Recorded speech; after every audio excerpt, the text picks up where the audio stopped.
जब से दुनिया बनी है, तब से इंसान चांद को देखकर हैरान होता आया है। चांद की चमक और उसकी रहस्यमयी सुंदरता ने हमेशा से मानवता को आकर्षित किया है। रात के अंधेरे में जब चांद अपनी पूरी शान में होता है, तो उसकी रोशनी एक जादुई माहौल बना देती है। रात में चांद की चांदनी हमारी सोच को हमेशा से अपनी तरफ खींचती रही है। उसकी रोशनी में हम अपने सपनों और ख्वाबों को जीते हैं। चांदनी रातें हमें एक अलग ही दुनिया में ले जाती हैं, जहां सब कुछ शांत और सुंदर लगता है। हमने इसके बारे में कहानियां और किस्से बनाए हैं। इसे जादुई और दैवीय शक्तियां दी हैं। प्राचीन काल से ही चांद को लेकर कई मिथक और कहानियां प्रचलित हैं। लोग चांद को देवताओं का निवास मानते थे और उसकी पूजा करते थे। कई पीढ़ियों से चांद कलाकारों, कवियों और सपने देखने वालों के लिए प्रेरणा रहा है। चांद की सुंदरता ने अनगिनत कविताओं, चित्रों और कहानियों को जन्म दिया है। उसकी रोशनी में कलाकारों ने अपनी कल्पनाओं को पंख दिए हैं। लेकिन चांद के लिए हमारा आकर्षण सिर्फ देखने भर का नहीं है। हम हमेशा से इसके रहस्यों को जानने के लिए उत्सुक रहे हैं। चांद की सतह पर क्या है, वहां की मिट्टी कैसी है, ये सब जानने की हमारी जिज्ञासा कभी खत्म नहीं हुई। ये उस चांद तक पहुंचने की गहरी इच्छा है जो रात में हमारे आसमान में चमकता है। हम चांद को सिर्फ दूर से नहीं देखना चाहते, बल्कि उसके पास जाकर उसे महसूस करना चाहते हैं। उसकी सतह पर चलने का सपना हर किसी के दिल में बसा है। हम लंबे समय से इसके रहस्यों को समझना चाहते हैं। इसकी धूल भरी सतह के नीचे छिपे रहस्यों को जानना चाहते हैं। वैज्ञानिकों ने चांद की मिट्टी और चट्टानों का अध्ययन किया है, ताकि हम इसके इतिहास और उत्पत्ति को समझ सकें। चांद तक पहुंचने का सपना, जो कभी सिर्फ कल्पनाओं में था, वो धीरे धीरे एक हकीकत बनता गया। मानवता ने अपने साहस और विज्ञान के बल पर चांद पर कदम रखा और उसे करीब से देखा। ये एक ऐसा क्षण था जिसने हमारी सोच और हमारी दुनिया को हमेशा के लिए बदल दिया। इस सपने को हकीकत बनाने का सफर रॉबर्ट गोडार्ड जैसे दूरदर्शी लोगों से शुरू हुआ। 20वीं सदी की शुरुआत में एक अमेरिकी वैज्ञानिक गोडार्ड ने अपना जीवन उस तकनीक को बनाने में लगा दिया जो एक दिन हमें सितारों तक ले जाएगी। वो समझते थे कि इसका राज लिक्विड फ्यूल वाले रॉकेट की ताकत का इस्तेमाल करने में है। उस समय उनके शुरुआती प्रयोग साइंस फिक्शन जैसे लगते होंगे, लेकिन गोडार्ड ने हार नहीं मानी। उन्होंने अपने डिजाइन को बेहतर बनाया, कई मुश्किलों और चुनौतियों का सामना किया। मानव प्रतिभा की शक्ति में उनके अटूट विश्वास ने वैज्ञानिकों और इंजीनियरों की आने वाली पीढ़ियों के लिए रास्ता बनाया। दूसरे विश्व युद्ध के बाद दुनिया ने तकनीक में एक अभूतपूर्व उछाल देखा। इस समय के दौरान विज्ञान और प्रौद्योगिकी के क्षेत्र में कई महत्वपूर्ण प्रगति हुई। नई खोजों और आविष्कारों ने मानवता को एक नई दिशा में ले जाने का मार्ग प्रशस्त किया। इस दौर ने स्पेस रेस की शुरुआत को चिह्नित किया, जब राष्ट्रों ने अंतरिक्ष में अपनी उपस्थिति दर्ज कराने के लिए एक दूसरे से प्रतिस्पर्धा करना शुरू किया। यह एक कड़ी प्रतिस्पर्धा थी जो अंतरिक्ष में सबसे आगे निकलने के लिए संयुक्त राज्य अमेरिका और सोवियत संघ के बीच थी। दोनों देशों ने अपनी श्रेष्ठता साबित करने के लिए हर संभव प्रयास किया। दोनों महाशक्तियों ने रॉकेट और अंतरिक्ष यान बनाने में बहुत सारे संसाधन लगाए और अपने वैज्ञानिकों और इंजीनियरों को इस मिशन में झोंक दिया। हर कोई आखिरी सीमा को जीतने वाला पहला बनना चाहता था। अंतरिक्ष में पहला कदम रखना और वहां अपनी उपस्थिति दर्ज कराना एक बड़ा लक्ष्य था।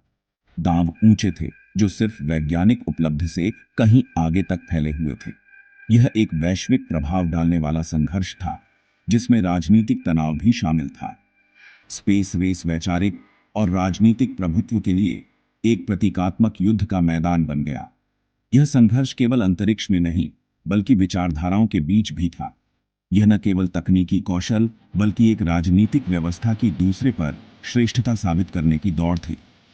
अंतरिक्ष अन्वेषण के माध्यम से दोनों महाशक्तियां अपनी राजनीतिक और वैचारिक श्रेष्ठता को प्रदर्शित करना चाहती थीं।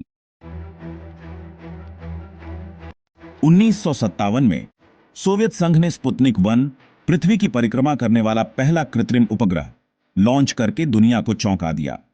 यह छोटा सा धातु का गोला, एक बीच बॉल से बड़ा नहीं, दुनिया का चक्कर लगाते समय एक लगातार बीप की आवाज निकालता था। एक ऐसी आवाज जिसने संयुक्त राज्य अमेरिका में सदमे की लहरें भेज दी। स्पुतनिक की सफलता अमेरिका के लिए एक चेतावनी थी, जिसने दोनों महाशक्तियों के बीच उभरे तकनीकी अंतर को उजागर किया। संयुक्त राज्य अमेरिका, जो अब तक पीछे था, ने पकड़ बनाने के लिए संघर्ष किया, अपने नए अंतरिक्ष कार्यक्रम में और भी अधिक संसाधन डाले। चांद की दौड़ शुरू हो चुकी थी।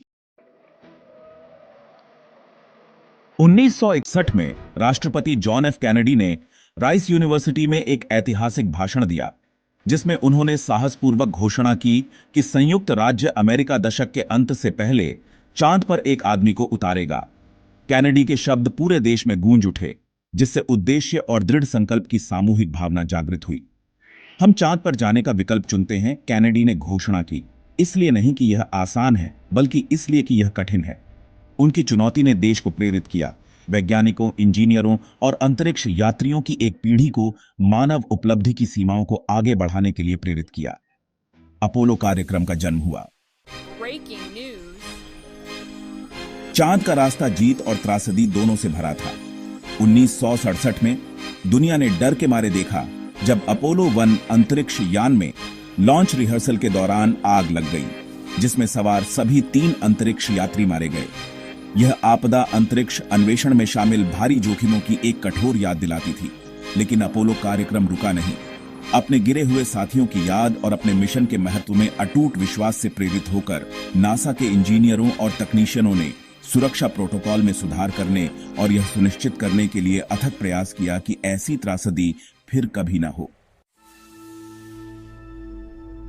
16 जुलाई 1969 को दुनिया ने अपनी सांस रोक ली, क्योंकि अपोलो 11, जिसमें अंतरिक्ष यात्री नील आर्मस्ट्रांग, बज एल्ड्रिन और माइकल कॉलिंस सवार थे, केप कैनावेरल, फ्लोरिडा से रवाना हुए 4 दिन की यात्रा के बाद चंद्र मॉड्यूल ईगल चंद्रमा की सतह पर उतरा। दुनिया ने विस्मय में देखा, क्योंकि आर्मस्ट्रांग ने उनकी आवाज एयरवेव पर कर्कश हो रही थी। अब प्रतिष्ठित शब्द बोले, That's one small step for man, one giant leap for mankind.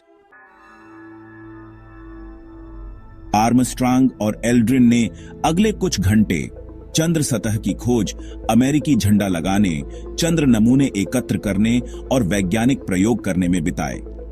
उन्होंने चंद्र परिदृश्य की उजाड़ सुंदरता पर अचंभा किया। उनकी हरकत टेलीविजन कैमरों द्वारा कैद की गई, जिसने छवियों को पृथ्वी पर वापस भेज दिया।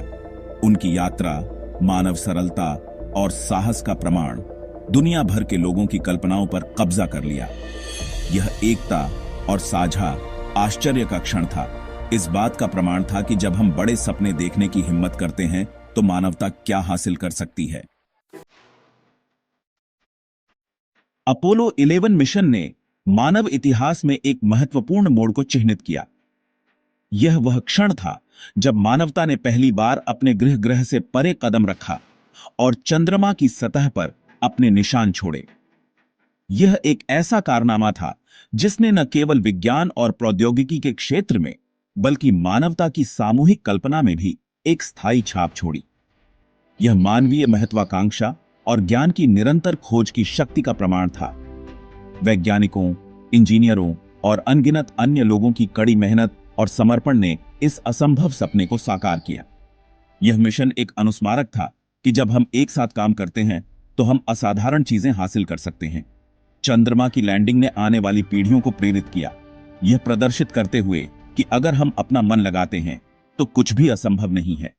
बच्चों ने टेलीविजन पर इस ऐतिहासिक क्षण को देखा और अनगिनत लोगों ने इसे एक प्रेरणा के रूप में लिया। यह एक ऐसा क्षण था जिसने कई लोगों को विज्ञान, प्रौद्योगिकी और अन्वेषण के क्षेत्र में करियर बनाने के लिए प्रेरित किया। अपोलो 11 की विरासत आज भी जीवित है, न केवल वैज्ञानिक खोजों में जो इसे संभव बनाती है, बल्कि अन्वेषण की भावना में भी इसे प्रज्वलित करती है। आज के अंतरिक्ष मिशन, अंतरराष्ट्रीय अंतरिक्ष स्टेशन पर काम कर रहे अंतरिक्ष यात्री और अंतरिक्ष परियोजनाओं पर सहयोग कर रहे वैज्ञानिक सभी इस विरासत का हिस्सा है। यह विरासत हमें याद दिलाती है कि अन्वेषण और खोज की भावना कभी नहीं मरती। यह एक निरंतर अनुस्मारक के रूप में कार्य करता है कि मानव आत्मा कोई सीमा नहीं जानती है, और यह कि हमारी सबसे बड़ी उपलब्धियां अक्सर उस दायरे से परे होती हैं जिसे हम वर्तमान में संभव मानते हैं। जब हम रात के आकाश में तारों को देखते हैं या अंतरिक्ष से पृथ्वी को देखते हैं, तो हमें याद आता है कि अन्वेषण की हमारी यात्रा अभी भी जारी है। यह हमें प्रेरित करता है कि हम अपने सपनों का पीछा करें और उन सीमाओं को पार करें जो हमें रोकती हैं।